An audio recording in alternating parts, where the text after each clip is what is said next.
When did you get that? Like, yes, this is me. This is what I want to be doing. I think the hardest thing in life is just figuring out something you like to do. And then I think in life, it's just important to try different things. And it's really true. You have to fail a lot to find the things that you like. And when you think back on the path and how did I get here, it's not something I really planned at all. Like, you just kind of try stuff out and see what you like. And one of the things that I did for about 10 years was work in the film industry here. It's been amazing. I got to work for about 10 years on films. And yeah, so I got to be a pirate on Pirates of the Caribbean with Johnny Depp, and I grew my beard out.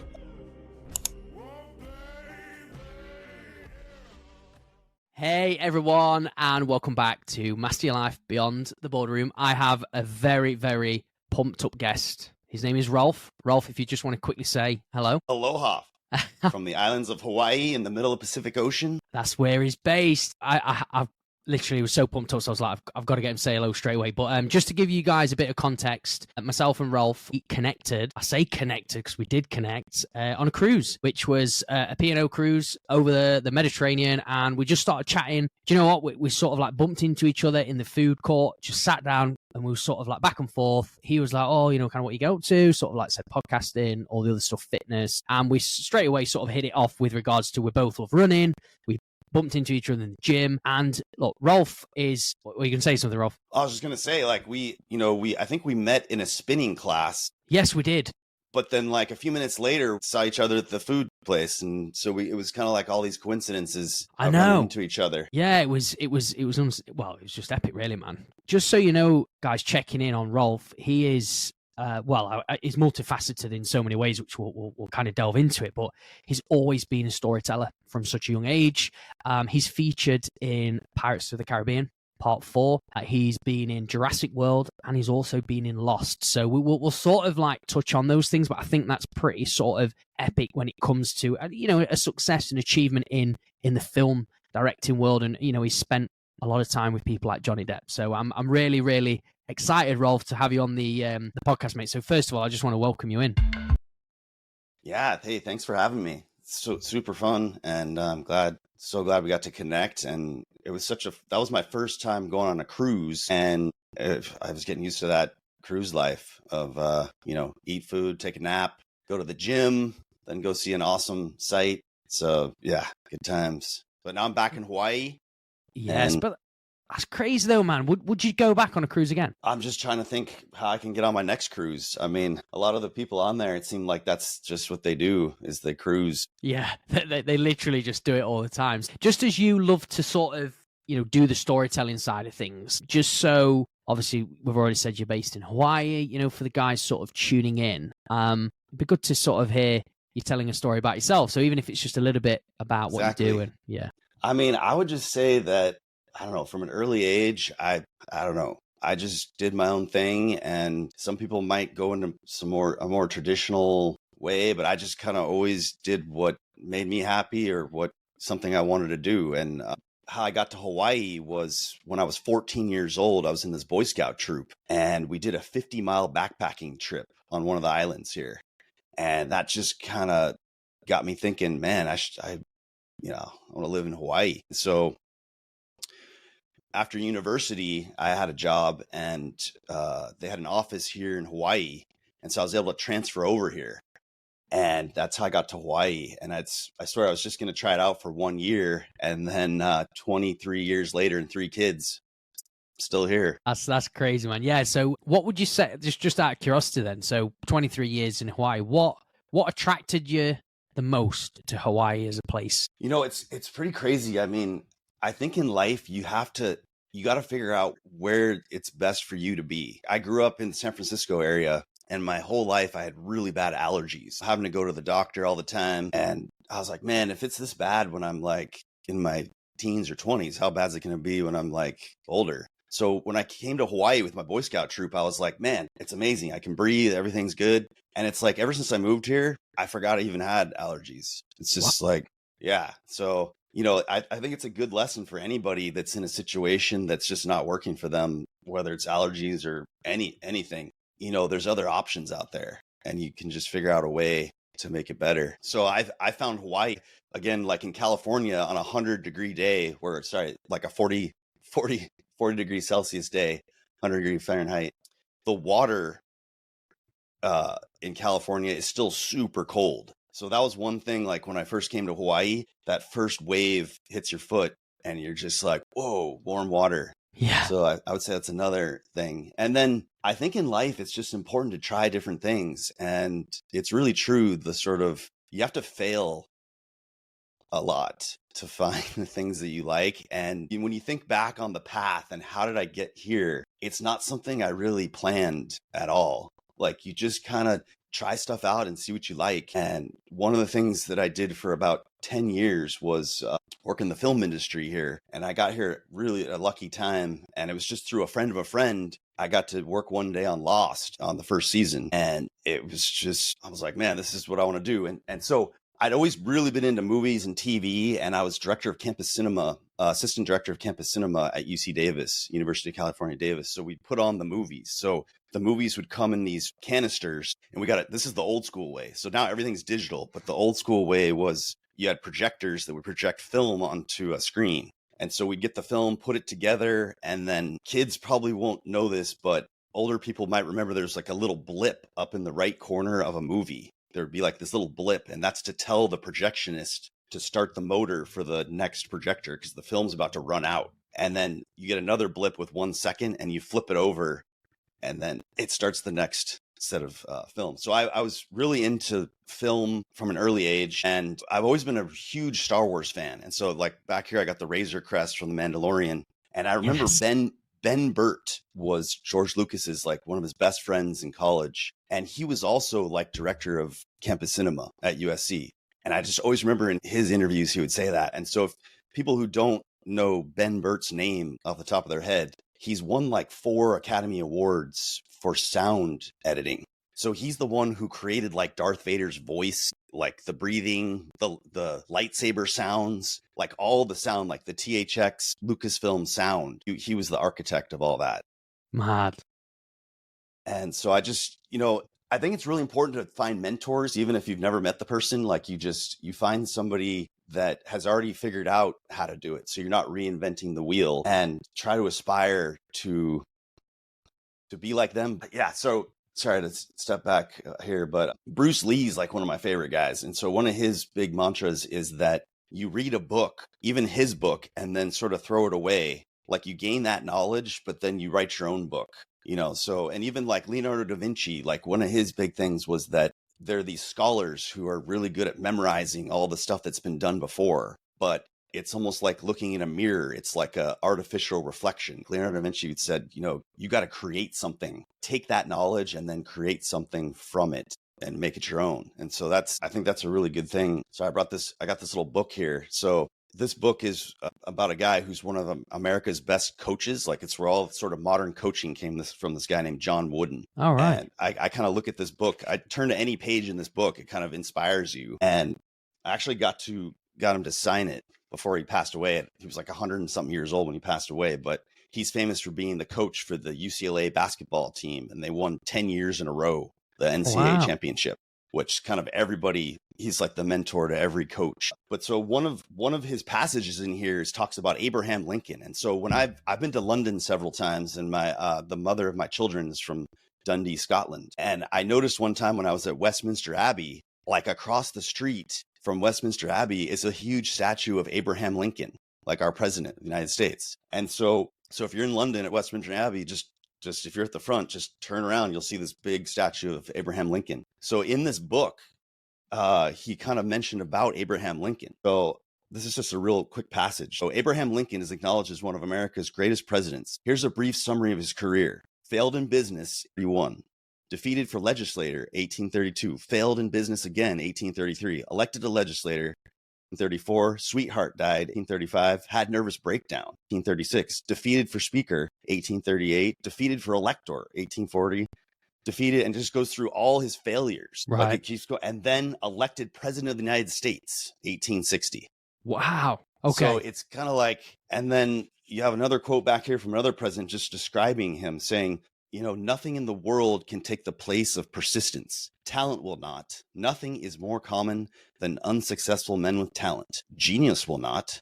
Unrewarded genius is almost a proverb. Education will not. The world is full of educated derelicts. Persistence and determination alone are omnipotent.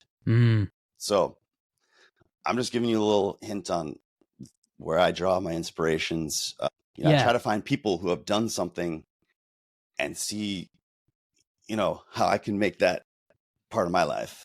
Listen, Rolf, by the way, there was like so much there that, we could kind of draw on, but I think what I really like about it though, and just to sort of check in on it, is the fact that you shared that there is obviously a lot of failure. You don't know what can happen. Change your environment can change everything. It can change the direction of life. If you go back to the young Rolf, at Boy Scout, and then you sort of find yourself in this new place and you just go, I want to be here. It's different. The fact that it just sort of completely got rid of your allergies is mind blowing to me. So what kind of, I will ask a couple other questions. What kind of allergies was you having back in San Fran? So I was always, so my dad was like a sports fanatic. So we were at a young age, we were playing football, soccer. And contrary to whatever in the UK people think, in America, every kid plays soccer, which is like football in the UK. Yeah. It's just kind of a thing. Like even back in the 80s, that's what I did with my dad. And we played baseball, soccer, basketball. I was always kind of mediocre at all the sports, but I was good at running. That was one thing that I was good at. And, but I had asthma. So that was my allergy thing, was I would, have a hard time breathing, but I was still successful with running. But when you go somewhere and you see the difference of how it can be a whole different way, I think that's the main thing I'm getting at here too. People can be paralyzed by fear of failure or fear of breaking out of what's comfortable. And so I just think anybody who's having a tough time or in a tough way, the sun's coming up tomorrow and you can do something different. Or if everything's going good, you can keep doing the same thing. But it's just knowing the range of outcomes and possibilities. Our societies we're all conditioned to, support our society in a certain way. But, there's always a way to think outside the box of a new ideas. So anyways, yeah. So in Hawaii, it's been amazing. Got to work for about 10 years on films. And yeah, so I got to be a pirate on Pirates of the Caribbean with Johnny Depp. And I grew my beard out. I was trying to show a picture. That beard photo is ridiculous. Let me see this picture here. So this was... They'll see that. Yeah. I got some looks from people. It's funny how people treat you differently when you have a huge beard. Yeah. So what was that then when they were treating you differently? What, do you think you were homeless or? They're probably like, what's going on with this guy? But that only took me 6 months to grow, So I'm sure most men in the UK, and I have ancestors from the UK and Norway. So I'm sure that beard must have been necessary back in the cold climates back in the day. Yeah. So just out of curiosity, really, this is Rob. This is you talking about your wisdom. Obviously, you've kind of got to this place. We'll delve into sort of how your journeys come together. If you was to do it all over again, right? So if you was to kind of go back to being young, not really sure where, maybe you're not really sure where your direction's going. What would you do differently? It's hard to say because it's pretty awesome. I don't know. Or what would you say to somebody out there, maybe, even if it's not yourself? Yeah. If somebody, is listening on this episode today and is sort of like, Rolf, it sounds like, it kind of all fell into place for you, or it sort of sounds amazing what you're doing. Here's what I could say is that I saw this thing on Instagram where they were talking about how people who think they're lucky are actually more lucky than people who think they're not lucky. So it's just a mental state. And so I think if people just have their eyes and their ears open, they'll follow that path that they're meant to go on. So when I moved here in 2002 and I worked at the job and it just wasn't for me. And one of my coworkers was from Ghana and he's like, hey, I'm going to go back to hang out with my family in Ghana. You want to come? So I was like, yeah, let's go. When am I going to go to Africa and have someone who's from there? Yeah. And we were in every little village and back road thing, felt like Indiana Jones and stuff. And I would never have done this on my own. It was just amazing that I got to go with my buddy Francis and his dad and have an amazing experience in Ghana. So I think it's just the whole point of my talk about being lucky is that it's a state of mind. Like they were saying on Instagram, if you believe you're lucky, those people sort of like were more like their eyes were open for these opportunities, that it seemed like luck, but it was more just that they were willing to, observe and take in more information. And then everyone thinks, oh, you're lucky, but you actually just were paying attention a little more, I guess. Yeah, definitely.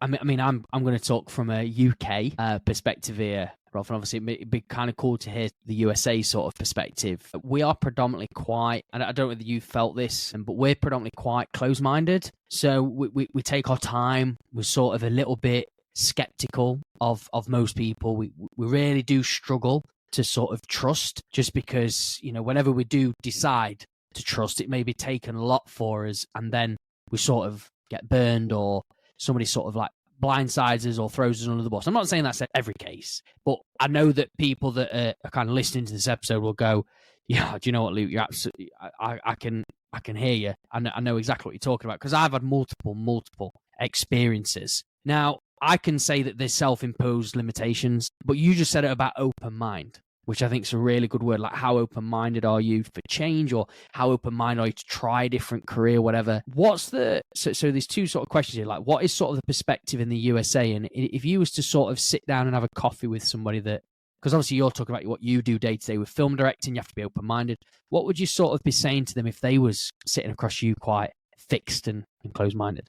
I mean, if you spend time in the USA, I don't know. I think because a lot of us came from the UK, we're like the same people. So I think we have a lot more similarities than differences. And I think the reason that the UK and the USA have been so successful is that we encourage people to innovate. So there's certain cultures where all they do is just kind of memorize things. And then there's other cultures that sort of encourage people to think, use their imagination to think of things. And that's where we get a lot of these technological innovations, is really just somebody in a science fiction kind of way, just thinking, oh, what if this could happen? What if we could have this phone where we just touch on it or something? And then they make it happen. So where other cultures might just be like even more closed-minded in a way, like, this is how we do things, follow this, copy this, do this. And I'm sure that every society has that, but I don't know. I feel like, it was cool going on that cruise because it was like 99% UK people. And I'm like, wow, this is my ancestors. But I can hear what you say. Like, I'm sure there's parts of the society that are rigid and like people aren't so open to change and things. But I don't know. I've chosen a career path where I'm creating stories, because we just have these endless sequels and redos. And so I guess I'm working at it every day, is what's new, what could be new and exciting for people for entertainment. And so I think everyone's capable of it. It's just something you have to work on. And if you enjoy it too, because that's a big thing. I think just where you said people are capable, I think is a good thing. It's just even so for you then, going into your story about, being this creative director, when did you know that this was the career for you? Like, when did you get that, like, yes, this is me, this is what I want to be doing? I think the hardest thing in life is just figuring out something you like to do, because once you figure that out, it's kind of easy. But again, it's kind of, if you're going back to like, what would I do differently when someone's getting started? It's really just to try things, because again, you can get paralyzed by this, I don't want to fail thing. Yeah. And it's really just going out there and like, okay, this sucks. Okay, I'm going to try this. I'm going to do this. And a lot of times there's just so many things you never thought of that come about by just trying something that you may not have wanted to do, but you did that and it got you to meet this person and take them over here. But for me, it's crazy because I had an opposite. I went from being creative to I worked for the US Navy for about 7 years before I became a creative director. So what I studied in school was chemistry. And so that's kind of the job. I originally came to Hawaii, was working in a chemistry lab. And so, So when I was having fun as being an actor and going to Los Angeles, I was on the national board of the Screen Actors Guild. Then I had babies. And so I kind of needed a more regular job where I knew when I was going to be home and stuff. Yeah. So I went back into the chemistry field, working for the Navy and all the fuel for the jets and the ships and everything. And in the middle of COVID, I had this great government job that, a lot of people in Hawaii, we went from like 2% unemployment to 27% because we're just such a huge tourist thing. So yeah, in the middle of COVID, I quit my great paying job to start a company with my buddy Matt, and we got into this whole crypto NFT thing.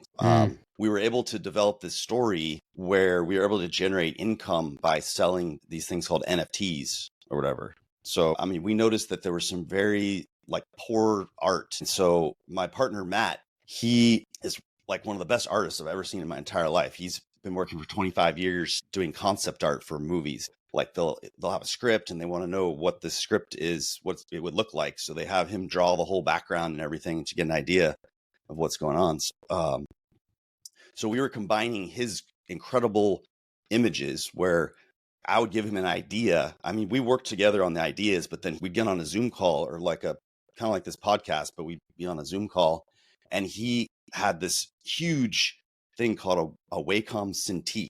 It's like a big iPad where you hand draw digital paintings. And so he'd just share his screen and he'd start drawing. And I'd be like, well, what if you put this over here and you did this? And he'd just be drawing it. It's just like coming to life. And then we just start creating these like insane pictures that have to do with our story and our world that we're building. I can just quickly show you something, you know, like we create these sort of images of a portal. That thing, we actually animated that. So my buddy Matt worked for Lucasfilm, you know, doing the Clone Wars animation series. And so he became friends with this guy named John Helms, who was literally in charge of animating Yoda in like all the prequels movies. Yeah. That's mad. So we would send this to John Helms and he animated it. So we have like a whole animation where this like portal opens up with those crystals or whatever. Yeah. So that's kind of how the company got started was we got into the whole NFT crypto thing and sold a bunch of stuff, which, you know, kind of like when the internet first came out, everybody was like, oh, it's just a fad. It's not going to last. And all these failures, but then it came back with a vengeance. The same thing's happening with NFTs. Like that's all going to come back because there's a lot more functions that people aren't aware of that what it can do in terms of creating contracts and things where before there's just endless paper. But anyway, so we started off that way, but then we really wanted to make like either an animated series or a live action series with this entire world that's, you know, as big as like Harry Potter and Star Wars, like just completely original world. And it's about a doctor. His name is Dr. Theodore Zamzi. And so combining like I felt like there wasn't really a kid's sort of Indiana Jones who's like a medical doctor. Yeah. And so this guy he's in a sort of Victorian sci-fi, not steampunk, but Victorian sci-fi world where, we get to see him do all his magic. I mean, it's not necessarily like magic. It's his actual medical expertise to like save people and to solve puzzles to, you know, save the day. So sorry, to make a long story short. So right now we've partnered with some other Lucasfilm producers for a live action film. And so we're in development of that and just developing the story. Like we have the whole story worked out. We're just still in that developmental phase of getting it to where, you know, we could get into pre-production of actually filming the movie. This is epic, by the way. I think just what I'd love to know the most, though, you know, how you sort of gone into partnership. I know obviously COVID was a great space to sort of maximize time and, you know, maybe a lot of businesses got created, even though a lot of people got, like you say, made redundant and stuff. How did you network? How did you connect with these kind of people? Like for you, have you always known them or did you reach out to them? Because I just think this partnership, what you're doing now is amazing. So yeah, it's weird when you think back, like how did we get to this? Yeah. How did we get here? Yeah. What happened was it's just so random. Like my sister's boyfriend at the time was into crypto. Like he was the president of a company that was creating like a blockchain that was more focused on people owning items in a game. So forever there's been these games like World of Warcraft or even like a game like PUBG or any kind of game where people will pay like $100 to have a certain like sword or a hat or shoes or something, but it's locked inside the game. So really, do you really own it? So their whole model was that they were creating this system where in-game items would be on a marketplace where you actually, the game player actually owns their gear. So all your armor and clothes or whatever would all be actually owned by you because it's on a blockchain and you can sell it to anybody else. And it's not locked inside the game where the game, you know, terms of service say, well, we actually own this, even though you just paid us $200 for that item. So that's what a lot of gamers just see the value in that. So he kind of walked me through all that, and I got into that whole ecosphere, that whole crypto sphere. And then I was like, man, I knew. So my best friend from university track, his best friend from high school was my business partner. And like, I'd met him a few times and I knew he was like a really good artist. So I just kept thinking, man, there's got to be a way to make this happen with some art and some cool. And so I didn't even know him that well. We just had a common best friend. And then we just started talking. And then I didn't realize that we were so similar in all our interests. So it made sense because he was best friends with my other friend too. Yeah. Really cool guy. So we just got together and just started creating stuff. And I've told him numerous times, if I died right now, I feel like I did something that I wanted to do. Like I created something. Yeah. Like a world. I mean, we still have a lot more to go, but I'm just like, just that we got to get paid, like to work in a field where it was something I actually wanted to do. Like it was my ultimate idea of something I wanted to do. So yeah. And the path to that was just, keeping your eyes open, and we kind of talked about it already, the way I got to be like a pirate of the Caribbean and I was Blue the Raptor in Jurassic World. So I got to run around in the jungle with Chris Pratt and I wore this raptor outfit and a helmet. It looked like a raptor. Yeah. But anyways, it was, that all came with just like years of just showing up on time and working hard. And then when these opportunities came up, the casting director was like, hey, I got this kind of strange thing. Like, you're going to be a dinosaur. And I was like, okay, we'll try it out. But just the fact that she thought of me, it's because I showed up every time. Right. Because a lot of people here in Hawaii, when the surf's up, they go surfing or whatever, which is cool. But everyone knew on set, like who shows up, who does the work, who's helping out instead of making it harder and stuff. So I think also if you have this mentality, positive, people can get down on themselves, but you always have a choice. Like nobody really like beams emotions into your head. Like you always have a choice, like how you will react to something. And so I think if you are able to sort of process something, even when it sucks and it's like you feel bad, you got to think about the bigger picture. Like you think about, okay, how can I make this positive? How can I make this better? And it works. I don't know. And at the end of the day, I think you feel better. It lowers your anxiety too, like just knowing that you were positive.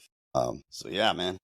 It comes across, man. No. It comes across, Rolf. I mean, it was just good. I just wanted to see if you had anything else, but it's good. I mean, I'm sort of hearing, from yourself, like be an open mind, open your eyes, be open-minded, show up, failure. I mean, that Abraham Lincoln bit where, he like failed for so many years. I think for that to be part of your journey as well, I think is really good. Yeah. And then I don't know if you guys have heard of this guy named Warren Buffett, but he's kind of one of the biggest businessmen in America. And I just remember I ripped it out of this magazine and had it on my wall for years, where he just talks about how most people are just like zombies. Like they're just going through the motions. They're just showing up barely, whatever. And it's like, who do you want to hire? Who do you want to work with? Do you want the person who's just kind of like, oh yeah, whatever? Or you want the person who's like Thor's hammer? That's just one example, but like, you got everything there. Just show up and be excited about life, man. Like we're only here for a short time. Absolutely. And I would say, and again, like not everything's good every day. Like I've had so many failures and life sucks. I mean, I'm divorced as well, but I mean, I love my ex-wife. Is amazing mom to my kids. Yeah. So, I mean, I think that failure is really important because, adversity creates opportunities as well. Like, so you can look at like, oh, that sucks. That just happened to me. But then now I get to go do something else. Yeah. Wow. Sorry. Thor's getting kind of excited here. I thought I could hear something. I was like, what is that? This is Thor's hammer. Yeah. If you didn't notice, I'm into toys as well. So like being a dad is the best thing ever because you get to be a kid again. So like I get to get stuff like this, and like I got 3 boys. So like all we do is just go around and cause trouble. No, we go get toys, we get Legos. And of course their mom is on a football team. She's been playing on a women's team here for 20 years. And so all 3 of my kids are just hardcore football fanatics. Oh man, I love that. So I just want to touch on this because I can really tell the passion with kids. How has being a dad to 3. You say 3 boys, yeah? 3 boys. Yeah. How has that impacted your life? What's changed the most, would you say? It's so awesome. I mean, I don't know. Like, I feel like certain people are anti-kids or I'm just super stoked. I remember, I remember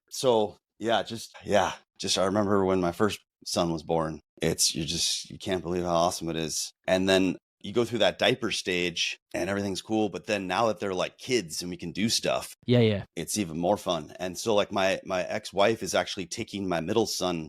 They're going to a soccer tournament in about a week to Portugal and Spain. So they've been like all training here. Well, they're all on club teams here. And every year they do a trip where they go play internationally. So they're leaving, I think it's April 8th till the 22nd. They're going to be in Portugal and Spain in some kind of a soccer tournament. So I'm going to be here with my other 2 boys. Yeah. Okay. So you got to ask yourself, what's the point of having kids? Like, why would you have kids? I mean, back in the day, everyone lived on a farm. So you'd have like 10 kids and hopefully 5 or 6 survived. And that's your labor that works on the farm for you, right? But now it seems like people have kids because they're like, I want to have the love or whatever. But are you going to have kids, pay for them your whole life, for them to go work for a billionaire? Or for 100,000 years, people had kids because they worked for you. So I have my 3 boys they work for me. They're like my employees. Really? Like, we're always creating stuff. We're creating videos. Like that's in my, you got to think about like, having kids is like having free labor. You have these people that live with you, you train them and of course they can do whatever they want, but it's sort of a different mentality. Like, am I paying all this money for them to go work for a billionaire? Or am I paying all this money to raise them to come work for me and the family business? And then when I pass away, they continue the family legacy. It's just a different sort of idea. No, it's do you know what? It's actually quite a good piece, that, because it makes a lot of sense when you just talk about, I'm actually just putting them through to like pay a billionaire's pocket. I just think, it's quite interesting the way you've kind of put that out there. It's like, you're just raising them to go get a job to work for a billionaire, or are you raising them to become the billionaire or become the leader of your family? So what? Yeah, okay. This is good. This is really good, Rolf. What do you want most for your kids? It's all about fun and happiness for sure. So that's one of the things, especially at this age in soccer or football. We're not doing like crazy drills. Like my kids are like 7, 10. The only thing they're supposed to do is have fun. You got to have fun because there's a lot of kids out there that maybe their parents are gung-ho. The kids are just going to get burnt out. They got to find the love and the fun in it first. That is like the key to everything. If you're not having fun, the guy who created ChatGPT, the Altman guy, he was just talking about how you get burnt out when you're doing something you don't want to do. If you're doing something you love to do, you just almost have like unlimited energy. You're just having a good time. You're having so much fun. And so if we're not having fun, there's something wrong. We're doing something different. That's the main thing with my kids is we're having fun. They know that they got to do their chores and clean up and stuff, but then we're just all about doing some fun stuff. Yeah, cool, Matt. This is good. I like this piece, mate, and a massive respect to you just from obviously me hearing you talk, and I'm sure the guys listening in as well will be like, Rolf's a cool dad. Rolf's a cool dad. I just think about like, I don't know, my dad passed away, which sucks. He was, sorry. It's tough, but we had a good childhood growing up. Even though, he had his issues, it's kind of why he passed away, he was kind of alcohol. He was an alcoholic, but for some, but every morning he'd wake up and we'd be doing stuff. He was our coach for soccer and, basketball. And, it sucks that he doesn't get to see my kids, which my mom moved over here so she gets to see what's going on. But I feel so bad that my dad doesn't get to see what's happening here. So that's part of the reason why I got pretty bad out of shape during COVID and during the baby stages.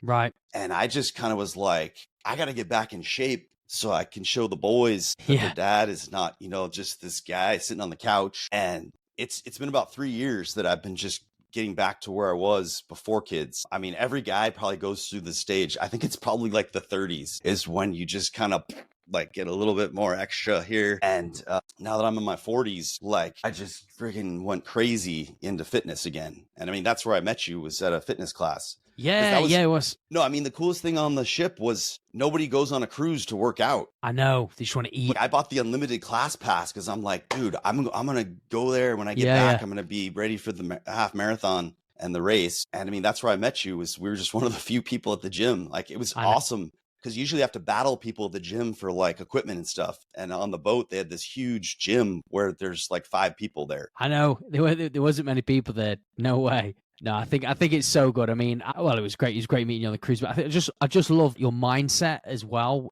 around sort of your kids. So obviously, Rolf, you know, you're a runner. Obviously, you've done soccer as a kid. Outside of sort of, I mean, obviously, I know you love your job. What sort of things do you like to get up to when sort of the business doors are closed, or you're trying to take some time away, or maybe just to switch off a little bit? What do you like getting up to? Sure. I mean, it's crazy, but like just working out too. Like I'm kind of a fitness freak, where I got out of it for a while, but now I literally, in terms of work, my work day, the workout is kind of the most important thing. If you make that a priority, it kind of makes it easy to get in shape.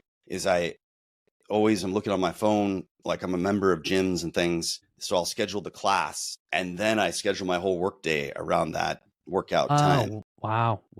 Now okay, so this is really good, this piece here, that you're actually scheduling your workout first before your working day. I mean, I'm just saying not many people do that. I know obviously people don't have the luxury, but there is people that also watch this that are business owners but would still put their business in front of their own well-being. I mean, even if you have to work, most people probably work like a shift, sure, 8 to 5 or something. You can still prioritize like before or after.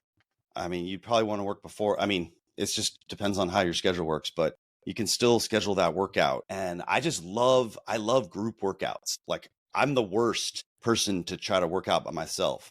Really? I love the herd. Like, I love to be around people, and there's kind of like a friendly sort of competition when you're with people, especially, like it's never a bad thing when there's sort of attractive females around, and then your other buddies too.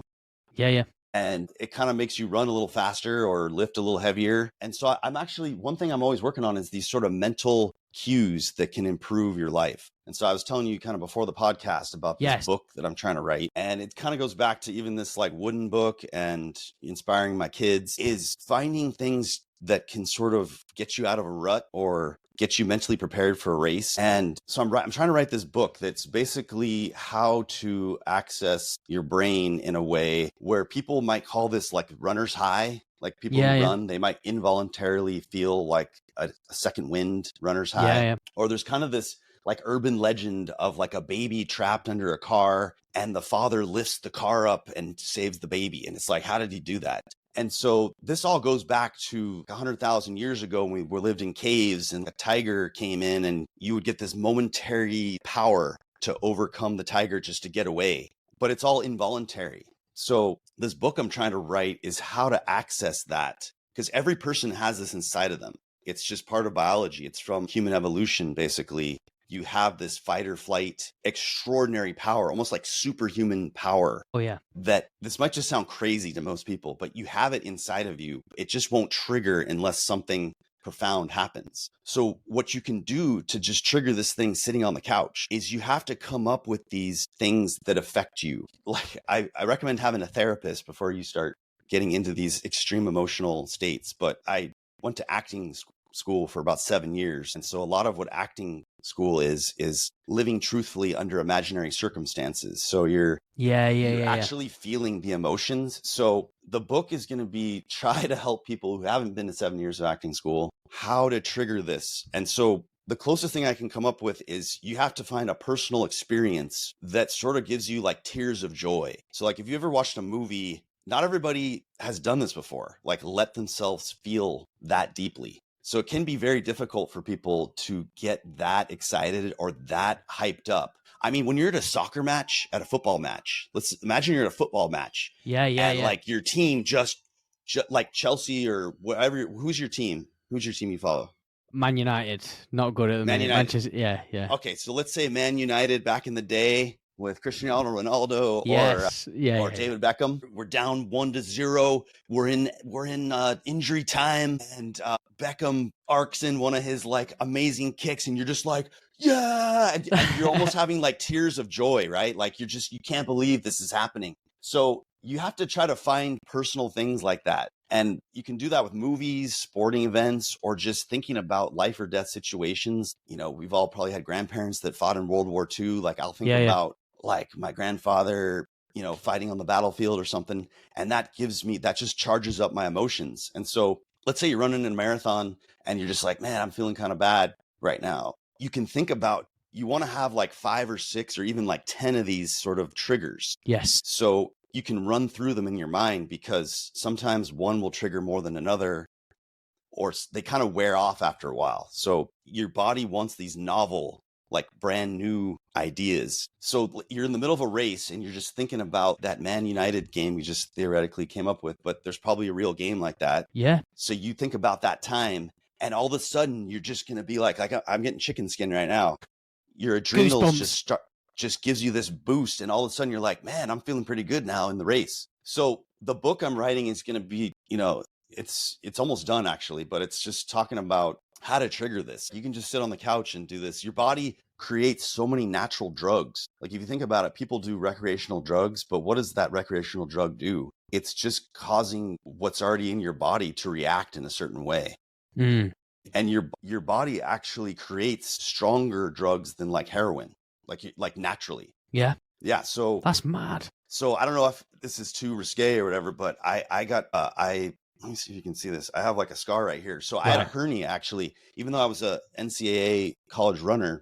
I had this hernia my whole life. And so about 2 years ago, I got it fixed. And I had found this medical research study where if you take a couple of these pills before the surgery, you take this COX-B inhibitor, it blocks all the pain receptors. So then when you come out of surgery, so basically what normally happens, you go into surgery, you're knocked out, but your body still feels the pain. Yes. And so your body's just shooting out all its pain meds during the surgery. So when you wake up, you're just like wiped out. You got to take like opioids because the pain is so bad. But I found this medical research study where you just take these 2 things that block the pain during the surgery. You wake up and you literally take like Tylenol or you don't need pain meds. So like after I got this hernia surgery, they gave me, you know, a bunch of opioid pain medication. I never took it. Right. Because your body literally makes a stronger pain reliever. It was conserved after, you know. So again, this might be hard for your viewers to grasp, but we got ChatGPT and Google, so you can Google all this stuff, I guess.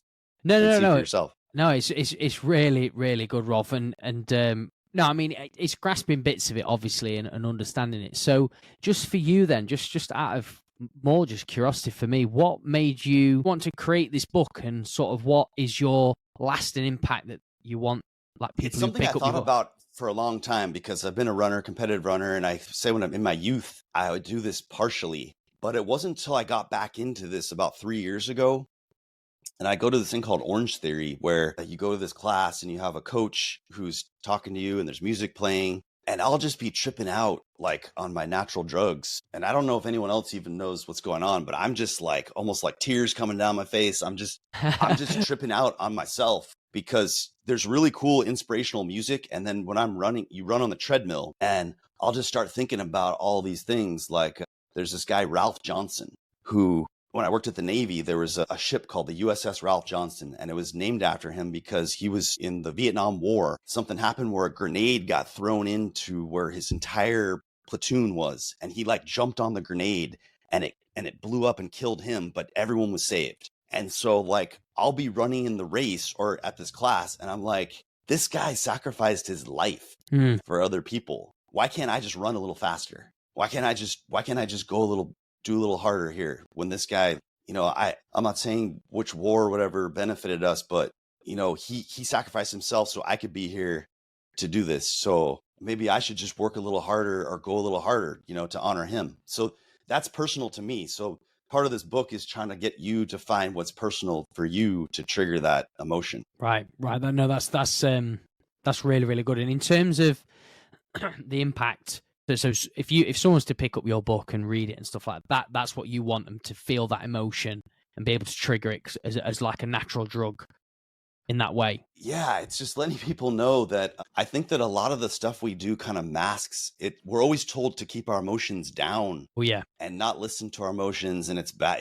Men aren't supposed to cry and all this other Yeah. stuff. But yeah, this book is going to be just about exploring yourself. And again, I recommend having a therapist, because not everybody's. I mean, I have a I have a therapist. A lot of people who are like CEOs or own a company, everyone's got a therapist, because it's a bit lonely once you're kind of at the top, because when you're working with all your people in a lower position, you kind of feel like you're with a gang of people. But once you're sort of the boss giving tasks to everyone else, it's a little bit lonely there. So having this therapist is someone you can talk to who's completely like a third person. Mm. And even like it's hard unless you've actually tried it, you won't really know the benefit of having a therapist. But the reason I just mentioned that is because not everybody's going to be able to handle this going there with their emotions, because we've been conditioned like emotions are bad. Yeah. You got to be tough. Yeah. Whatever. So yeah, I think it's just the whole realization that we have a choice, because I feel like a lot of times our entire society is locking us into our choice. Mm.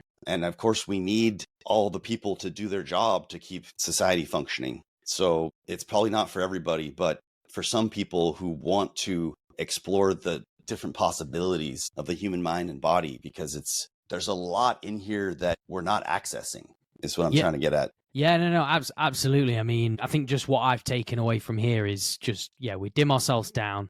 We don't explore our potential. We're capable of a lot more. We're very close. We can open our eyes, open our minds. There's opportunity everywhere. I just feel that what I've really taken away from this episode as well, Rolf, is the fact that you've externally delegated, but you've also put your sort of emotions in somebody else's hands and palms, and they've welcomed you in like a therapist, a mentor. Obviously, you've gone into business partnerships. You're a very social person. Obviously, I just think there's so much here that I've taken away personally from it. And I know the guys listening as well. But we are actually go on. Okay, I know we're getting close to the end here, but we are. I got real quick advice for men, and when you're having kids, and I know you have a baby. It was really nice to meet your wife and baby. And again, everyone has to do their own thing, but I highly recommend that you get an au pair if you can, because it's cheaper than full-time daycare. At least in America. I know, I think in the UK, you might have some subsidized childcare, but here in America, you're kind of on your own. Oh, wow. And I mean, we have low taxes, but then we don't get like a lot of things here. So it's kind of like we pay taxes in other ways, but you get an au pair. I wish we'd gotten this with our first kid, because I don't know, maybe I'd still be married, but you really got to make time for date night, personal time, and all that stuff, because you start having a kid and it's just 100% all kid and you just burn out. It's crazy. So that's just my little tip for guys. Get an au pair or get a family member to really just don't be afraid to ask for help, I guess, is the main thing. Oh, man. Yeah, absolute gold. Great way to sort of get towards the end of this. And I can relate to that just from a perspective of being a dad. And we're very much asking for help. Anyways, Luke, I'm so glad we got to meet, man. It was so fun meeting you on the ship. No, it was you as well, man. And honestly, sort of this episode has gone in different ways, but it's sort of been so good. Like, you shared a lot of wisdom as well, man. Dude, you just gotta have fun. We go get back to what the kids like to do. Yeah, I know, man. But the thing is, have fun. Yeah, have fun. I've got a question for you, because I do sort of ask this as sort of the bit sort of like conclude it and put it all together. And it does relate to sort of the podcast name. And I'm sure you'll probably share what you've already shared. But what does mastering your life mean to you, Rolf? Mastering your life. So it's a struggle. Listen, I mean, everything I've said here, it has not been easy. I can tell you that right now. So I struggle every day with just routine things, like just going to bed on time, eating right. I think mastering your life is just keeping aware of what's going on, realizing that you can make a change if needed. Yeah. I mean, I think this is real simple stuff here, but it's kind of like, if you can't fix the problem, don't worry about it. If you can fix the problem, don't worry about it. So it's kind of like, you just got to have this mentality, man. It's mastering life is having this mentality that you can move forward no matter what. The sun comes up tomorrow. Yeah. And you can do it, man. You can make it happen. Whatever that is your thing. Yeah. Oh, mate, I love that. And it is simple, but it's what's gonna help people move forward. So if look, Rolf, if there's anyone in this audience that is sort of wanting to connect with you, follow your journey as you go through this cinematic life and your kids and your family, is there anywhere where people can follow you or connect with you? Of course, I have a bunch of Instagrams, so maybe we can list those in there. I have some like running focused ones. You can check out the Dr. Zamzi website. It's a little bit defunct right now because we're shifting it over. You can see some of the games that we developed. It's drzamzi.com, which we can spell it out in the notes. And then I have a bunch of Instagrams, ones that are focused on running and ones that are focused on, sci-fi and creative directing stuff. So we'll put those in the notes for everybody. We'll definitely put that in there. And anybody who wants to come to Hawaii, Luke, we'll take you to see the sets of Lost and Pirates of the Caribbean and hang out at the beach and stuff. Oh man, epic. Well, listen, mate, I've been to Hawaii before, but I'd definitely come back. But listen, good. Yeah. This is kind of how we say hi to people in Hawaii. Is that it? Yeah. It's shaka. We say shaka or like hang loose, but it just becomes natural after 23 years. Just kind of, this is how we say hi to people. That's epic, Rolf. Well, listen, mate, thank you so much, man, for coming on the episode today, man, and hanging with us. It's been really good. All right, Luke.